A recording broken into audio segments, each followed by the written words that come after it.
Have you ever heard a story so captivating, so mysterious, that it feels like it has to be true? Let's journey back in time, over 2,000 years ago, to ancient Greece. The great philosopher Plato is telling his students a tale, a story that will echo through the ages, sparking endless debate and inspiring countless adventures. He speaks of a lost city, a magnificent island empire that vanished beneath the waves in a single, catastrophic day and night. This is the story of Atlantis. Our tale begins not with mortals, but with the gods. Poseidon, the mighty ruler of the sea, was searching for his own domain on earth. He surveyed the world and his eyes fell upon a particular island, more beautiful than any other. It was here that he found a mortal woman named Plato, whose parents had passed away, leaving her all alone.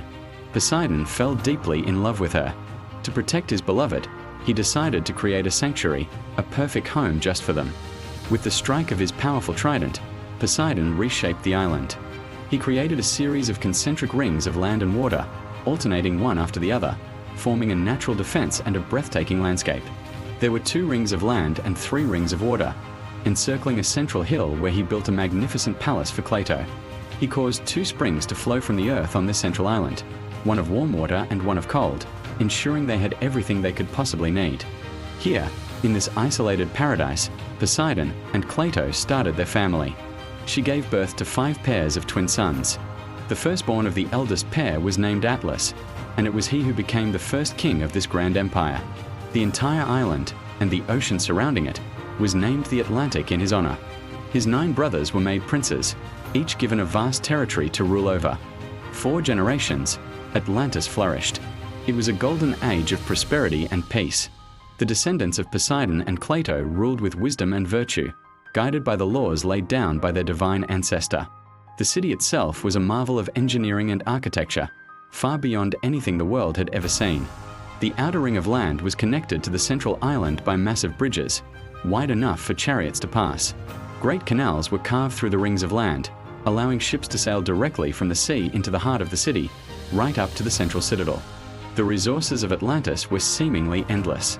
The island was rich in precious metals, especially a mysterious, gleaming red metal called orichalcum, which Plato described as second only to gold in value.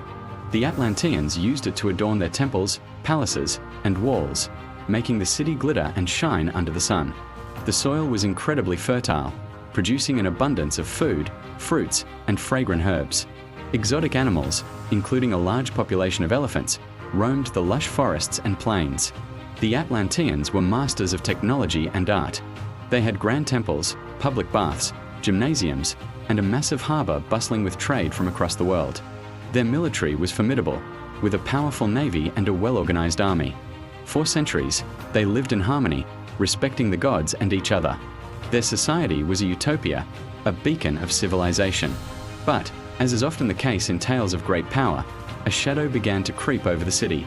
The divine nature that ran through their veins started to thin with each passing generation. As their human side grew stronger, so did their greed and ambition. The leaders of Atlantis, once noble and just, became corrupted by their immense wealth and power. They began to look outward, no longer content with their idyllic island. Hubris, that fatal pride, took root in their hearts. They assembled their massive army and navy and set out to conquer the world. They swept through parts of Europe and Africa, enslaving nations and imposing their rule. Their ambition was to dominate the entire known world. However, when they set their sights on Athens, they met their match. The Athenians, though smaller in number, fought with a courage and virtue that the Atlanteans had long since lost. In a great battle, the Athenian forces repelled the invaders and liberated the peoples that Atlantis had conquered. It was this act of aggressive expansion, this arrogant defiance of the gods, that sealed their doom. The gods, led by Zeus, looked down upon the moral decay of the once great civilization. They saw the hubris, the greed, and the lust for power that had consumed the people of Atlantis. A council of the gods was held, and a decision was made. A punishment was coming, one so terrible it would wipe the city from the face of the earth. And so it happened. In a single, terrifying day and night of misfortune, the world was shaken. Violent earthquakes tore through the island, splitting the ground open. Buildings that had stood for centuries crumbled into dust. The carefully constructed rings of land and water were shattered. Then came the floods. The ocean, once their protector and source of wealth, turned against them. Massive waves crashed over the island, swallowing everything in their path. The magnificent city, with all its splendor, its people, and its secrets, was dragged down into the murky depths of the sea. When the sun rose the next morning, there was nothing left.